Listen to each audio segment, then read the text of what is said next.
Dear students of Honours First Year, this is Tahmina Madam. Today I am going to have your class on Milton's poem On His Blindness from your course named Introduction to Poetry. Now I am going to tell about the poem. On His Blindness is a sonnet written by John Milton. It is a Petrarchan sonnet in the form, and you know a Petrarchan sonnet focuses on love and romance, but Milton's On His Blindness deals with his relationship with God. It is an autobiographical sonnet. In this sonnet, Milton meditates on his own loss of sight. Milton fears that his blindness will prevent him from doing God's work. Now let us talk about the poet. John Milton was an English poet and an intellectual who served as a civil servant. He was born in 1608 and died in 1674 in London. He is best known for his epic poem Paradise Lost. And here is the poem which you can read on your own. Now I am going to tell about the theme of the poem. This poem shows Milton's fear, frustration and acceptance. Milton gradually shifts from the fear of punishment to realization. It shows the struggles that Milton had after losing his sight. The speaker of the poem feels he has lost his purpose, that he cannot work as well for God anymore, and he asks God for guidance as to what he should do. And now if I going to analyze the poem, we will see that the poem On His Blindness is an autobiographical sonnet in which he expresses his feelings as a blind person. The poet thinks in the beginning that he will not be able to serve God as his sight is gone.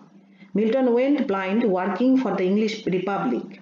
The speaker in the poem feels vulnerable. He can no longer literally see his own way or easily protect himself from dangers.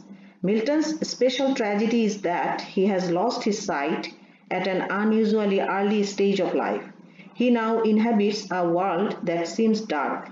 He is physically in darkness and he feels that he is spiritually also in darkness. He laments that his talent of writing is useless now because without eyesight he cannot write. Then his lament turns into desire and wonder.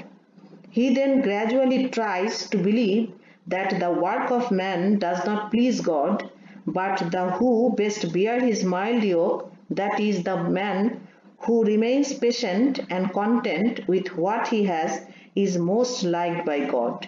He then thinks that God has a huge kingdom and there are thousands of angels who remain in motion to carry God's order. On the other hand, there are some other angels who serve him by standing and waiting before God.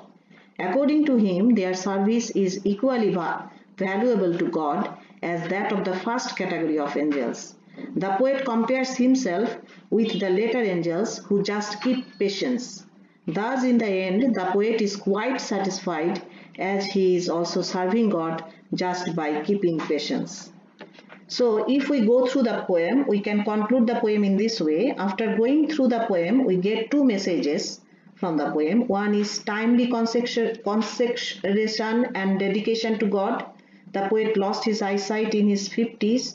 He felt he could have better used his eyesight in writing something to praise God.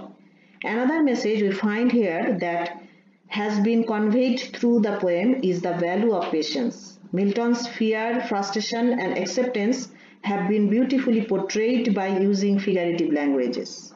Thank you, dear students.